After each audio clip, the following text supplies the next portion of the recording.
Olá, tudo bem? Eu sou Pinto Júnior e este é o Conexão Potiguar. Muitíssimo obrigado a você que nos acompanha pela Band Natal, pela PNTV, a TV digital do portal Potiguar Notícias. Muitíssimo obrigado a você que nos acompanha pelos grupos e listas de WhatsApp, também pelo Facebook, YouTube, Instagram. O nosso abraço, o nosso muitíssimo obrigado pela sua indispensável companhia. No programa de hoje nós temos o prazer de conversar com Alexandre Soares, que é presidente da Undime, dessa instituição que reúne os estudantes, os alunos, enfim, que pensa a educação, acompanha a educação potiguar e nacional. Queria dizer que é uma alegria, Alexandre, recebê-lo aqui no Conexão Potiguar, tudo bem? Tudo bem, a alegria é toda nossa de fazer parte do seu programa, Pinto Júnior. Brasil, eu queria que você nos explicasse em detalhes o que é exatamente a Undime e qual a sua missão. Bom, a Undime é a União dos Dirigentes Municipais de Educação. Tá? Nós temos como missão a defesa da educação pública de qualidade em um momento tão difícil quanto o nosso país enfrenta, que é o desafio de fazer uma educação de qualidade cada vez com menos recursos, que é o que está nos promovendo, que está nos, digamos assim, nos entregando o atual governo. Né? Isso tem sido uma tarefa difícil, mas composta por uma quantidade, um exército de pessoas que tende a defender a educação como tem missão de vida. Ninguém escolhe ir para a educação somente pela questão financeira. A maioria deles utiliza isso como missão de vida. Muitas vezes ao contrário, né? Muitas pessoas, professores talentosos que eu conheço, ganharia muito mais se tivesse em outra profissão do que como professor. Ele está ali por vocação, a gente sente isso, né? Isso, essa palavra que você usou, a questão da vocação é fundamental.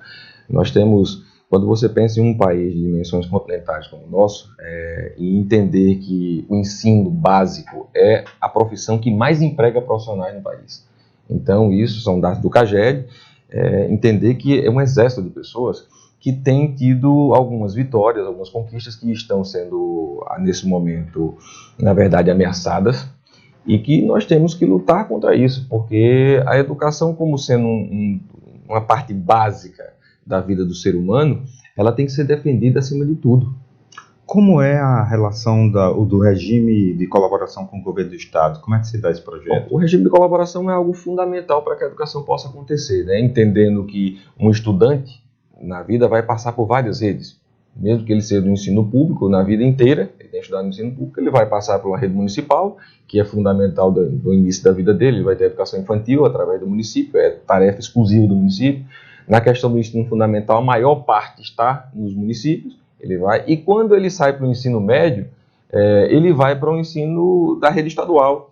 Consequentemente, ele sai do ensino médio e indo para a universidade, ele pode ir para a universidade estadual ou universidade federal, quando eu falo de ensino público. Tá? Então, existe, na verdade, principalmente, um regime de colaboração tácito nessa história. Se um ser humano vai passar por várias redes, entendendo que existem alguns entes que vão passar em cada um, eles vão ter que conversar.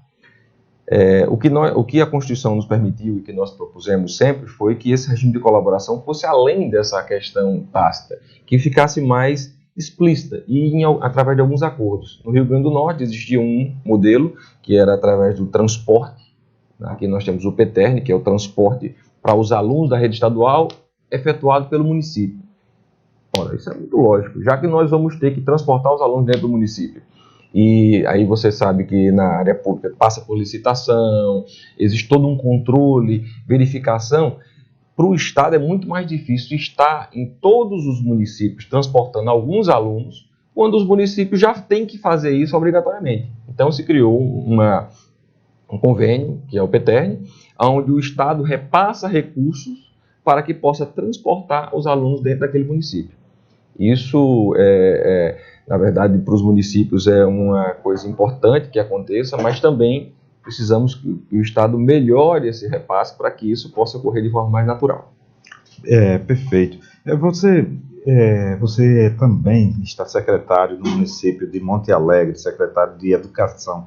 O que você, com essa experiência que a Undime lhe oferece, né? Porque você tem um assento, né, junto ao MEC, você tem todo um trânsito a nível da educação nacional. O que foi possível você emplacar, colocar em prática em Monte Alegre em termos de inovação na educação municipal? Bom, eu diria que o melhor que foi feito em relação, digamos, com esse conhecimento que a Undime nos proporciona, com esse acesso, foi voltar ao básico, meu amigo.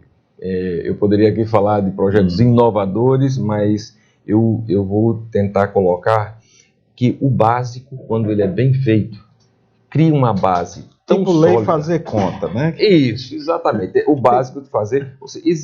Ser secretário de Educação, estar como secretário de Educação, não existe nenhuma preparação, não existe um curso de graduação para isso, não existe, você entra, é um cargo político, né? É uma indicação política, é um cargo comissionado, e você entra ali com um desafio muito grande. Você gerir uma pasta de pessoas altamente preparadas, como é da educação, profissionais de ensino superior, e que tem uma missão muito árdua, né, de educar. Então, a Undime me deu acesso a Brasília e aí eu pude estudar as resoluções. O que eu diria para todo secretário deveria fazer é entender muito bem todas as resoluções que comandam a educação, porque nós pudemos reorganizar a educação de Monte Alegre a partir desse conhecimento, e a Undime foi justamente o local que eu pude usar como fonte de conhecimento. E daí nós tivemos prestações de conta de anos anteriores que fazer, readequar quadros, readequar normas internas da educação, que nos permitiu aumentar o repasse de Fundeb, manter a folha de pagamento em dia todos esses anos, reformar escolas, acrescentar, criar novas escolas. Então, isso permitiu, essa reorganização e esse básico, permitiu que nós pudéssemos fazer a rede funcionar de forma adequada. Queria que você me desse alguns números. Nós, antes de começarmos a gravação, nós falávamos aqui de alguns números da educação municipal e da educação estadual, né? Então, são 78 milhões de estudantes. Eu queria ver que você me falasse os números aqui. São tantos números que eu não... Só o estado tem 514 escolas, os municípios têm 4.300 escolas. Isso é um exército de professores, de alunos, né? Uma quantidade imensa de pessoas envolvidas e também de recursos circulando na economia. Com certeza. Quando nós falamos dos recursos da educação, nós estamos falando em mais de 3 bilhões de reais, né? No Rio Grande do Norte. No Rio Grande do Norte. Isso incluindo a educação fundamental, o ensino médio? Exatamente, incluindo todo o ensino fundamental. Só o fundamental. Só o fundamental. Fora isso, nós temos uma série de outros programas. Entender que pelo Fundeb, que é algo que estamos em um momento oportuno, ontem, dia 27, nós tivemos um movimento nacional em defesa do Fundeb. Esses recursos só são possíveis de existir através de um fundo, que é o Fundeb, que mantém a educação. Está sofrendo um certo ataque, né? Sim, nós estamos num momento, ele só é válido até dezembro de 2020. Então, está nesse momento sendo amplamente discutido no nosso Congresso Nacional esse fundo, que o que se pleiteia é o Fundeb permanente, que ele passe da uma política pública permanente. Permanente. Né? Política de Estado. Claro, ele está hoje nas disposições transitórias, então ele tem prazo de 20 anos. E o que se está pedindo agora é que não se renove por mais 20, e sim que se deixe permanente, coloque no texto da Constituição como forma permanente. Segundo, que nesse mesmo texto fala que a União deveria contribuir com no mínimo 10%, coisa que nos 19 anos ele só contribuiu com 10%, porque o texto falava que era no mínimo 10%, ele só contribuiu com 10%. O que se pleiteia atualmente é que isso passe até 40% da complementação. Sim. O governo está sinalizando, existe uma proposta, a professora Dorinha, que está parlamentar, que vai estar elevando isso a partir do ano que vem, sendo aprovado, para 20% de complementação da União, e que fosse mais 2% a cada ano até chegar aos 40%. E é uma proposta que nós temos que defender, porque nós sabemos que sem Fundeb, mais da metade das escolas estariam fechadas no primeiro ano. E possivelmente acabaríamos com o ensino fundamental. E o ensino fundamental, sem tirar a importância de nenhum outro grau de ensino, ele, como o próprio nome diz, ele é fundamental, porque se você não tiver o ensino básico, você não tem uma sequência na carreira de estudante, na carreira profissional. Com certeza. Eu escuto, eu como professor universitário também, um amigo, tem vários colegas e é professor também, sabe que nós chegamos no ensino superior e pegamos, às vezes, alguns alunos com dificuldades em coisas básicas. né? E daí não é difícil entender. O ensino básico, quando ele não é bem realizado, você não tem como pegar esse profissional e fazer esse pulo, esse salto. Existe uma lacuna. E o nosso ensino no Brasil, nós temos que entender isso, o ensino básico ele é a base de todo o conhecimento que o aluno vai acrescentar durante a vida dele. Nós temos excelentes profissionais, nós temos excelentes escolas. O que nós temos que fazer é juntar essas duas coisas, profissionais e escolas, com um excelente recurso para poder também dar aquilo que o aluno ainda não tem. Perfeito. Alexandre Soares, presidente da Undime, queria agradecer a sua presença aqui no programa Conexão Potiguar e desejar muita sorte nessa sua luta, porque é uma luta muito nobre, é a luta pela educação, a sua e de muitos que se colocam ao seu lado em defesa da educação, que é um direito fundamental, um direito humano fundamental, né? As pessoas acham que direitos humanos é só aquela parte do policial, de que bandido é isso, bandido é aquilo, quando a educação é um direito humano fundamental, né? Que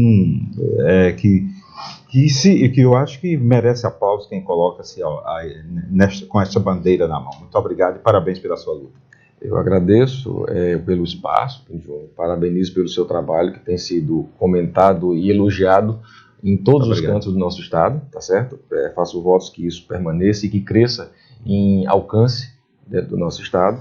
E eu costumo terminar todas as entrevistas falando da questão do atendimento, né? Quando alguém fala, olha, mas na saúde se faz X atendimentos esse ano, esse mês. Eu falo, quando eu brinco lá em Monte Alegre, eu falo, nós fazemos 4.800 atendimentos todos os dias, porque se não tiver um transporte, não tiver uma merenda e um professor em sala de aula, aquele aluno não estuda. Perfeitamente. Alexandre Soares, muitíssimo obrigado a você que nos acompanha pela Band Natal, que nos acompanha pelo Potiguar Notícias, pela PNTV, a TV digital do Potiguar Notícias, as redes sociais.